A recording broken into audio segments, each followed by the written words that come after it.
पालवा के आज इस युवा टीम सम्मेलन के आयोजन में आप लोगों ने मुझे आमंत्रित किया। मैं गांव के सभी युवाओं को और समस्त ग्रामवासियों को बहुत बहुत धन्यवाद देता हूं, बहुत बहुत आभार प्रकट करता हूं। पालवा के मेरे उपस्थित सभी सम्मानित बुजुर्गों, माताओं, बहनों, प्यारे बच्चों, नौजवान साथियों, मैंने किसी का नाम इसलिए नहीं लिया क्योंकि मेरे को वहां से और यहां तक आने में समझ में आ गया कि गांव के हालात क्या है। और मेरे को बड़ा अटपटा लगता है क्योंकि जब मैं उचाने के किसी गांव में जाता हूं, खासतौर पे इस साइड वाले जो गांव हैं, तो एक बहुत अपनेपन की भावना मिलती है।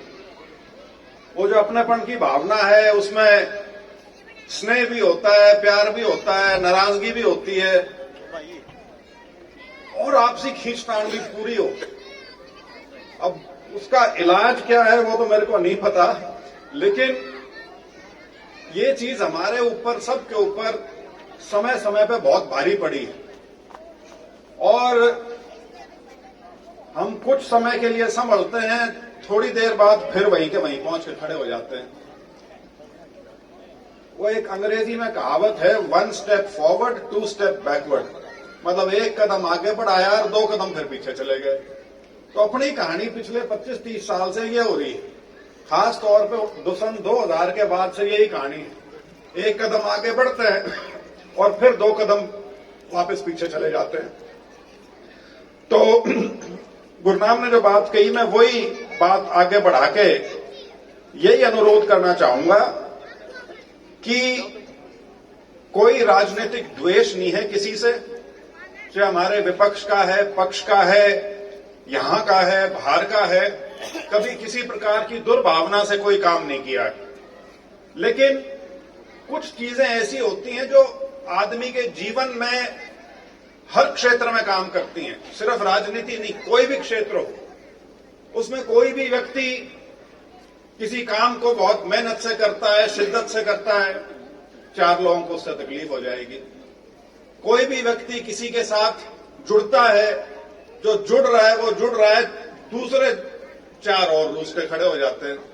तो ये एक साधारण सी भावना है, लेकिन हमको इससे कम से कम, जब हम राजनीतिक परिवेश में इसको लेके आए, जब अपने गांव का, अपने इलाके के बारे में जब सोचें, तो मेरा यह मानना है कि इससे थोड़ा सा ऊपर उठ के भी सोचना चाहिए।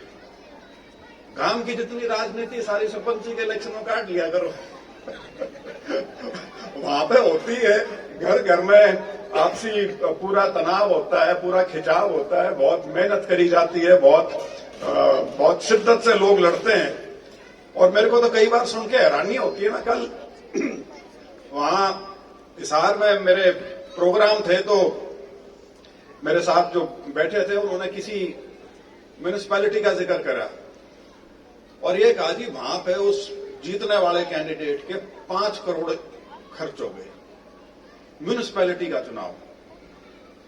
मैंने कहा इतना में तो पूरा लोकसभा का चुनाव हो जाता है। तो वो जितना इलेक्शन नीचे आता जाता है, वो जो सारी जो आपसी रंजिशें हैं, आपसी तनाव जो हैं, वो उतने उभर के आने शुरू हो जाते हैं। लेकिन उसको बड़ी राजनीति पे ना आने दें, इतनी समझ हमारे अंदर होनी चाहिए। और मैं कभी लोकतंत्र में ये नहीं कहता कि लोगों ने गलती करी, गलती नाम की कोई चीज नहीं होती। जिस समय जो व्यक्ति अपने मत का अधिकार का प्रयोग करता है, वो उसका प्रयोग अपनी सोच के अनुसार करता है। उसको क्या ठीक लगा, क्या गलत लगा, वो उसके अनुसार करता है और उसमें उसकी कोई भी सतह हो सकती है। उसको अपने गांव के किसी व्यक्ति से तकलीफ है, जिसका किसी से जुड़ाव है, वो कारण हो सकता है। उसका कोई निजी काम है, वो नहीं हुआ, वो कारण हो सकता है। और यदि हम ऊपर वाले स्तर पे आ जाएं तो बड़ी सीधी सी बात है, किसी का राजनीतिक तौर पे मतभेद है, बात ही खत्म होगी, कोई सुलह सफाई का उसमें रास्ता ही नहीं है, ये भी एक संभावना हो सकती है। लेकिन जो युवा है, खास तौर पे युवाओं से मेरा ये अनुरोध है कि ये जो पुरानी लकीरें जो खिंची हुई हैं, ये बहुत पुरानी लकीरें हैं, ये कोई यूं नहीं है कि एक इलेक्शन में होगी और 2 इलेक्शन में होगी और उसके बाद गायब हो जाती है, बहुत पुरानी। मैं कई बार मेरे पिताजी से बात करता हूं, अब तो नहीं, बहुत जब मैं कॉलेज वगैरह में होता था तो इस तरह की बात होती थी कि जी फलाने गांव में, गामा का नाम तो नहीं लूंगा, कि जी क्या तकलीफ है, क्यों आपके साथ नहीं लगते हो, जबकि आपका मैंने देखा है आपने कभी किसी का बुरा तो करा नहीं, कभी इस भावना से तो कोई काम करा नहीं कि ये मेरे साथ नहीं थे तो मैं इनको रगड़ दूंगा, जबकि बहुत आपके पास मौके थे। लेकिन उसके बावजूद भी क्यों है ये कि गांव दर गांव ऐसे हैं जहां पे बहुत खिलाफत मिलती है। तो उन्होंने मेरे को तब ये बात थोड़े से शब्दों में समझाने की कोशिश करी कि कुछ चीजें ऐसी हैं जो दिमाग के अंदर घर कर चुकी हैं और वो आज घर नहीं करी, 10 साल पहले घर नहीं करी। उनका इतिहास जो है वो कई दशकों का या शायद कई सदियों का है। वो लकीरें जो हैं वो इतनी गहरी हैं कि उनको पाटना, उनको पार करना जो है या उनको मिटाना असंभव तो नहीं लेकिन बहुत ज्यादा मुश्किल है। मेरी मां जब यहां से विधायक बनी, आप सबने देखा होगा, उन्होंने कभी इस चीज का ध्यान नहीं दिया कि मेरे को कहां से समर्थन मिला, कहां से समर्थन नहीं मिला। उनसे जितना उनके बस का था उन्होंने हर गांव के, हर इलाके, अपने पूरे हलके का जो विकास था, सर्वांगीण विकास था, वो करने का प्रयास किया।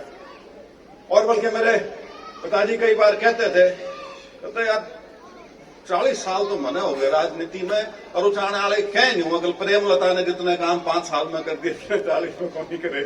तो उस तरह की बात एक जरूर है। और मैं आज ये जो युवा सम्मेलन की जो एक शुरुआत पालवा से हुई है, मेरा ये मानना है कि ये एक बहुत ही प्रोत्साहन देने वाली शुरुआत है और इसको हम आगे बढ़ाएंगे। और सिर्फ इसका मकसद ये नहीं है कि युवा सम्मेलन करें हम गांव गांव में। अभी पीछे मेरी माता जी ने, आपको पता ही है, आप सबने उसमें भागीदारी करी है, सखी सहेली नाम से हल्के के सारे गांव में सम्मेलन किए थे महिलाओं के अनुसार, और उसके बाद फिर वो मंडल स्तर पे भी करा और उसके बाद पूरे हल्के स्तर पे भी किया। तो उसी प्रकार से युवा सम्मेलन जो हैं वो पूरे हल्के में करेंगे, जिनकी शुरुआत जो है आज पालवा से हुई है। और इसीलिए मैं पालवा के सभी मेरे युवा साथी जो हैं उनको बधाई देता हूं, उनको शुभकामनाएं देता हूं कि आपने जो है शुरुआत करी है। क्योंकि पिछली बार का जो चुनाव था वो कहां से बना, वो सारा का सारा जो युवा शक्ति थी, वो पूरा का पूरा चुनाव युवा शक्ति ने हाईजैक किया। यही कारण था कि पूरा चुनाव जो था वो आखिरी के 3-4 दिन में एक दिशा में धक गया। और जैसा मैंने कहा कि कोई द्वेष की भावना नहीं है, लेकिन नारों पे नहीं जाना चाहिए। सिर्फ नारों पे जाके आदमी यदि अपने मत का इस्तेमाल करे तो उसको गुमराह होने की भी संभावना है और फिर धोखा लगने की भी संभावना है। और जिस प्रकार का धोखा इस हल्के के साथ हुआ, मेरे को उसके बारे में कोई लंबी चौड़ी कहने की जरूरत नहीं। एक शगुफा छोड़ा गया, 75% आरक्षण दूंगा मैं युवाओं को इंडस्ट्री में। ये बात समझने की है, इंडस्ट्री जिसने लगा रखी है उसने अपने पैसे लगा रखे हैं उसके अंदर। उसको व्यक्ति वो चाहिए जो उसके काम के होंगे। वो सिर्फ किसी डायरेक्शन के हिसाब से कि कोई सरकारी फरमान जारी हो गया वो लोगों को नहीं रखेगा। आपने कभी सुना है कि इंडस्ट्री वाले एक मुश्त होके और सरकार के किसी फैसले के खिलाफ कोर्ट में चले जाएं? कोई ये हिम्मत नहीं करता आमतौर पे, लेकिन इस मुद्दे के ऊपर उनको करनी पड़ी। और क्या नतीजा निकला? कोर्ट ने यह पॉलिसी लेकर बाहर फेंक के मारी और कोर्ट ने यह कहा जो स्कीम आप सरकार में नहीं लागू कर सकते वह आप प्राइवेट सेक्टर पे क्यों कर लागू कर दोगे? तो सोचने की बात है। लेकिन यह था हुर हुर करके एक बस सिटी मार गैंग था एक सारा का सारा, और सोशल मीडिया पे पूरी पकड़ थी और एक माहौल बना दिया जनू तो बेरानी के आओगा, ये आई नौकरी, और जिसी आई वो आप सबने फेरा। 3.5 साल पहले मेरे को एक बार पार्लियामेंट में मिल गया था। मैंने वो जो ट्रेनिंग स्कूल है, ड्राइवर ट्रेनिंग स्कूल क्या बोलते हैं उसको, मोटर व्हीकल ट्रेनिंग स्कूल, उसका मैंने कनेक्शन बना दिया है सीधा मारुति या टाटा बेरेन कौन सी कंपनी का नाम लिया। 3.5 साल हो लिए, कित मारुति आई और कित टाटा आई दिखी किसे में। लेकिन भाई इसी कोरी झूठ बोले हैं और आंखों में आंख डाल के झूठ बोलते हैं और लोग विश्वास करते हैं। राजस्थान के चुनाव हुए अभी, यहां पे आए, उसके बाद पत्रकार साथियों ने पूछा, जी राजस्थान चुनाव के बारे में आपका क्या विचार है। बहुत बढ़िया करा हमने, हमको एंट्री मिल गई, हम कई जगह पे नंबर 2 पे आए, कई जगह पे नंबर 3 पे आए। किसी ने न्यू नहीं पूछी, एक तो गिना दे कौन से में 2 पार है, किसी ने नहीं पूछी। तो आप सोचिए उनका आत्मविश्वास कैसा है झूठ बोलने के प्रति। आंख में आंख डाल के झूठ बोलते हैं और लोग मान लेते हैं। 71,000 वोट आई है 19 हल्कों में, 7100 नहीं, 71,000। इतनी भी झूठ नहीं बोलनी चाहिए क्योंकि जब यह व्हाट्सएप पे चली 7100 वाली तो मैंने एक एक फड़ा के देखी वो सारी की सारी, और उसमें सिर्फ एक कैंडिडेट था जिसकी 20,000 वोट थी, बाकी नहीं तो कोई 250, कोई 425 और नोटा की फालतू थी उसने। तो एक खैर उसके बारे में अब क्या मैं बोलूं, लेकिन बोलना भी इसलिए पड़ता है कि हमारे लोग पता नहीं क्या चीज देखते हैं, कद काठी सुथरी लाग गए है, दादा उनका बहुत बढ़िया था, या चीज अच्छी लाग है, क्या अच्छा लगा मेरे समझ में आता नहीं। लेकिन मैंने आपको सिर्फ यह बताना था कि झूठ बोलने की जो क्षमता है और झूठ पे विश्वास करने का जो हमारा जो चरित्र है उससे हमको बाहर निकलना पड़ेगा। क्योंकि हमेशा शहरी आदमी जो है ना उसके ऊपर राजनीति का कोई लंबा चौड़ा फर्क नहीं पड़ता। शहरी आदमी की सड़क भी ठीक रहेंगी, उनका बिजली का इंतजाम भी ठीक रहेगा, उनका शिक्षा का निजाम भी ठीक रहेगा। सरकार के बनने ना बनने का सबसे ज्यादा असर यदि किसी पर पड़ता है तो वो ग्रामीण इलाके पे पड़ता है, और ये चीज हमको समझनी बहुत जरूरी है। तो इसलिए हम अपने मत का जो प्रयोग करें वो थोड़ा सा उसमें एक बड़ी सोच रख के और अपने इलाके के बारे में सोच के यदि करें तो हम सब के लिए बेहतर होगा। अब आज के दिन ये जींद वाला जो इलाका है, कभी सोच के देखना इंफ्रास्ट्रक्चर के नाते कितना बढ़िया हो चुका है। 8 हाईवे निकलते हैं यहां से, 8 हाईवे, 4 या 5 तो उचाना को छू के निकलते हैं, उचाना के बीच में से निकलते हैं। कोई इंडस्ट्री लगी है? क्यों नहीं लगती? इसलिए कभी सोच के देखना कि ये इलाका क्यों है कि जहां पे इंडस्ट्री वाला जो रोजगार पैदा करेगा वो नहीं आना चाहता। मैं पीछे हमारी एक डिफेंस कमेटी है पार्लियामेंट की, उसके साथ में दक्षिण में गया हुआ था।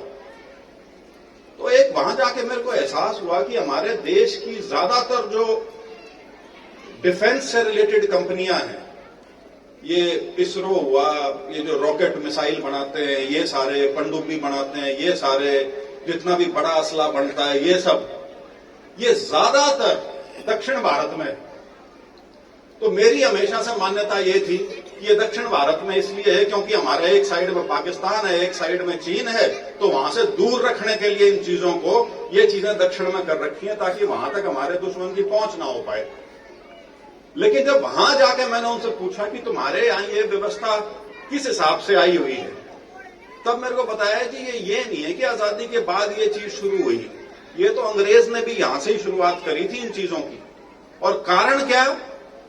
कारण ये कि उस तरह के काम के लिए जिस प्रकार के लोग उनको चाहिए, जिस प्रकार के शैक्षणिक योग्यताओं वाले लोग उनको चाहिए, वो वहीं पे।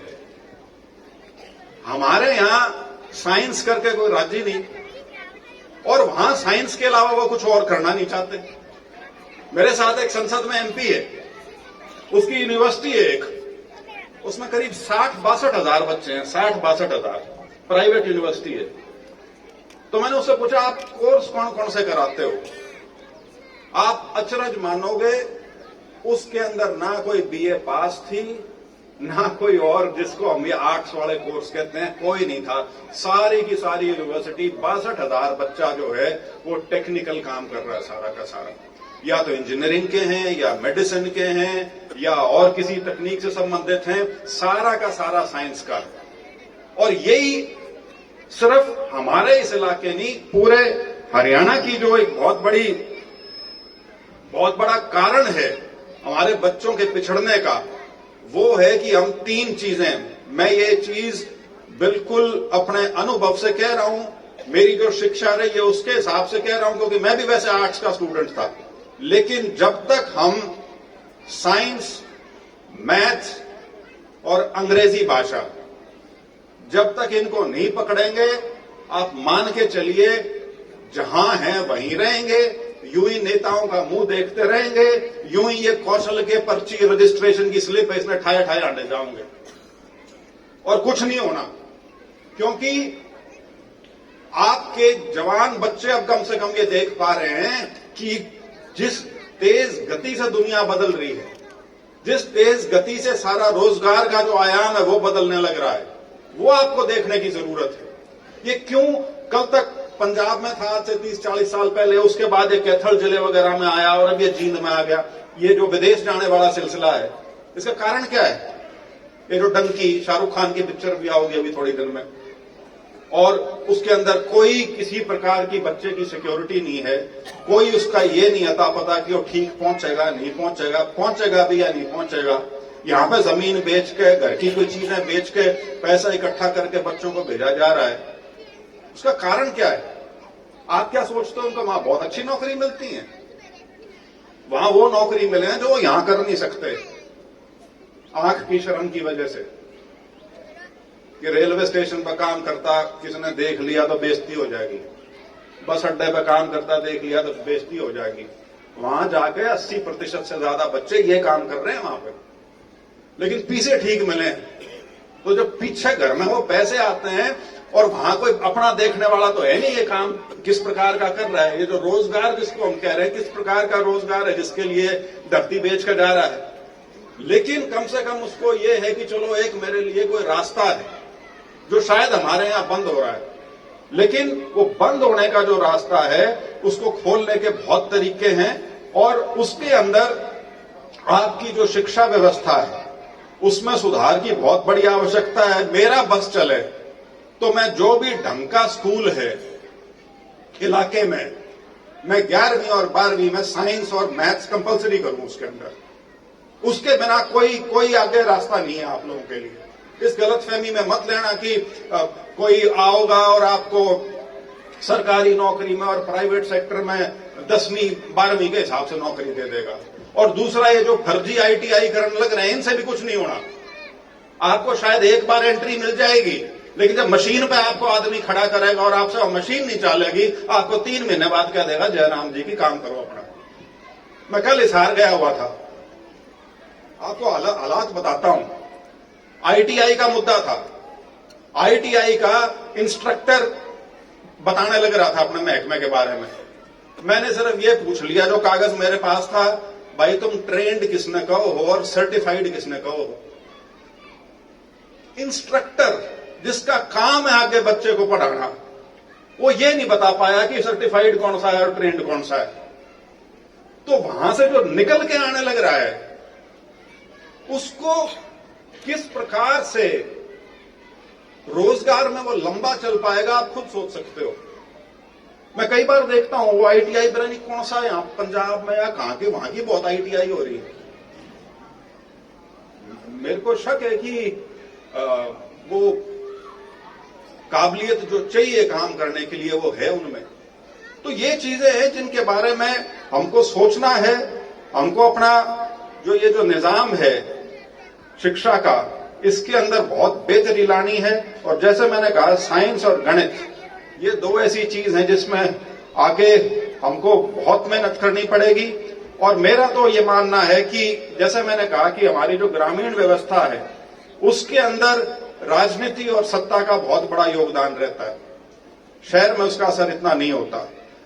तो मेरा तो आप लोगों से अनुरोध यही है कि कृपा करके अपना अपना जो बच्चों का भविष्य है उसके बारे में सोचें।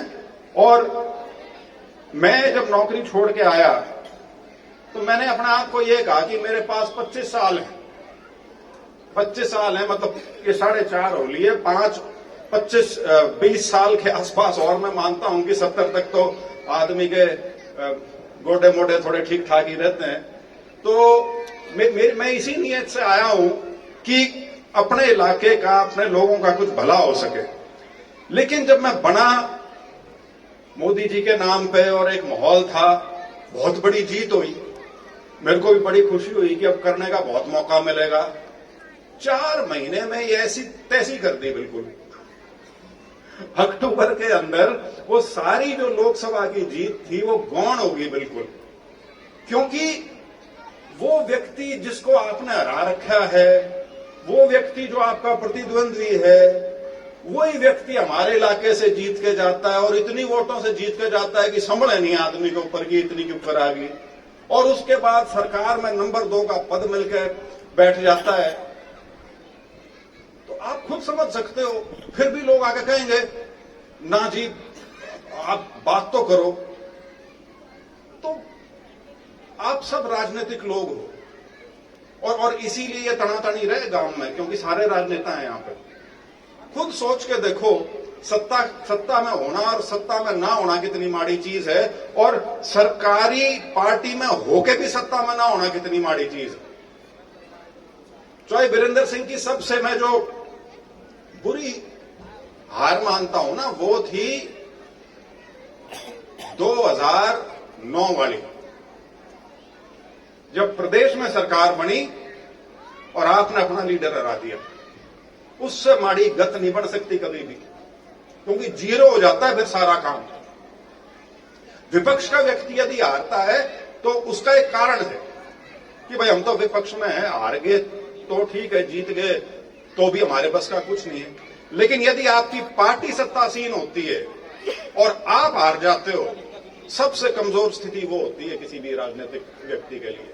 और हमने वो किया, 2009 में किया। तो ये चीजें, हमको कोई ऐसा नहीं है कि इसमें कोई बहुत बड़प्पन है।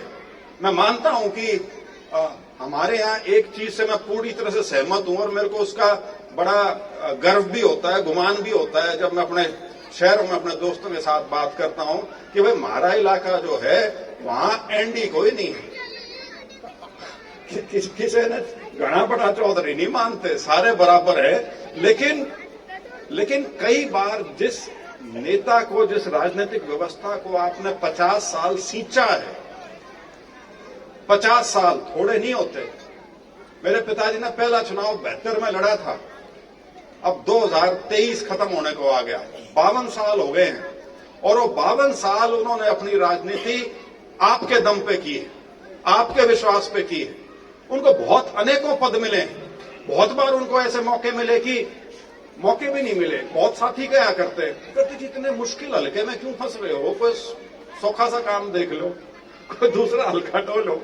उन्होंने कभी नहीं बदला। उनका मानना यह था कि मेरे लोग यदि मेरे पीछे रहेंगे तो मैं नेता बनूंगा, ऐसा नेता जिसकी कदर होगी। अगर भाग के सिर्फ इलेक्शन जीतना ही मकसद है तो फिर आपको कभी लीडरशिप की कैटेगरी में नहीं डाला जाता। मेरे पिताजी कभी मुख्यमंत्री नहीं बने, लेकिन 5 दशक तक वो राजनीति में सार्थक रहे, 5 दशक तक, और आज भी हैं। 2 अक्टूबर को जो आपने उनका साथ दिया और जो इतना बड़ा आयोजन जींद में किया, ये इस बात की तस्दीक करता है, इस बात की तस्दीक करता है कि जो लोगों का उनके प्रति एक स्नेह है, जो लोगों को एक विश्वास है उनके अंदर, वो आज भी बरकरार है। क्योंकि बहुत लोगों को ये गलतफहमी थी, खासतौर पे हमारे खुद के जो साथी, करीबी साथी थे, कि जी रहने दो, क्यों पंगा ले रहे हो। सबके मन में ये था कि कुछ नहीं होना, प्रोग्राम बहुत कमजोर रहेगा। लेकिन उनको अपने आप में विश्वास था, उनको आप लोगों में विश्वास था, और उसी विश्वास के आसरे वो रैली की गई जींद में, और जिसका बहुत बड़ा एक प्रभाव हुआ है। और ये अंत में मैं बंद भी इसी से करूंगा, क्योंकि अब राजनीति जो है वो इलेक्शन के समय के करीब आती जा रही है। 4 एक महीने लोकसभा के हैं और उसके बाद 4-5 महीने असेंबली के हैं, हो सकता है दोनों इकट्ठे भी हो जाएं अप्रैल मई के महीने में। तो मेरा तो अनुरोध आप लोगों से यही रहेगा, खास तौर पर सारे जो युवा हैं, कि ये जो युवा शक्ति है इसको आप जोड़ें, इसको आप सजोएं, इसको आप सशक्त करें कि आप अपने नेता को मजबूती दे सकें, ताकि आने वाले समय में हम कुछ ऐसी चीजें कर सकें जिससे हमारा सबका लाभ हो सके, हमारे आने वाली जो पीढ़ी है उसका लाभ हो सके। और ये जो लकीरें हैं, मैं बहुत सरल स्वभाव का हूं, मेरे को ज्यादा राजनीति आती नहीं। तो जब कई बार ये हो कि जी फलाने गांव में जा रहा हूं, तो मैं प्रोग्राम बना के गया, ये एक यहां जाना है, एक यहां जाना है, क्योंकि उस व्यक्ति ने मेरे से पूछा था या किसी और से पूछा था। तो मैं कभी इस शंका या इस नियत से नहीं जाता कि मेरे उस घर में जाने से किसी और पे क्या फर्क पड़ने लग रहा है। मैं एक बड़े सरल भाव से, यदि किसी ने बुलाया आदर सम्मान के साथ, जा रहा हूं, बात खत्म होगी। लेकिन मुझे ये चीज थोड़ी समझ में आने लगी है, लेकिन मैं अभी मानना नहीं चाहता कि हर चीज को राजनीति से जोड़ा जाता है। जहां पे कोई राजनेता यदि उसके बीच में है, तो मेरा आपसे अनुरोध रहेगा कि राजनीति भी यदि करनी है हर चीज में, तो उसमें भी यदि इकट्ठे रहोगे तो मजबूती रहेगी, और अलग अलग धड़ों में बंटके रहोगे तो जो हालत है वो जैसी है सो है। लेकिन अब जिस प्रकार से एक दोबारा से एक नई तरह की चीज का सृजन होना शुरू हुआ है, जिस प्रकार से महिलाएं उन समारोह में सामने आई, जिस प्रकार से महिलाओं की भागीदारी 2 अक्टूबर की रैली में रही, और जिस प्रकार से ये आयोजन आज इसकी शुरुआत हुई है, मुझे पूरा विश्वास है कि आने वाले समय में हम मजबूती के साथ, दृढ़ता के साथ आगे बढ़ेंगे। जहां तक मेरा अपना सवाल है, मेरी नौकरी 2032 तक होनी थी, 2032 तक। तो जब मैंने वो छोड़ी तो मेरे करीब 13 साल बचे हुए थे। तो वो कोई मायने नहीं रखता, मायने ये रखता है कि मैं कहीं नहीं जा रहा।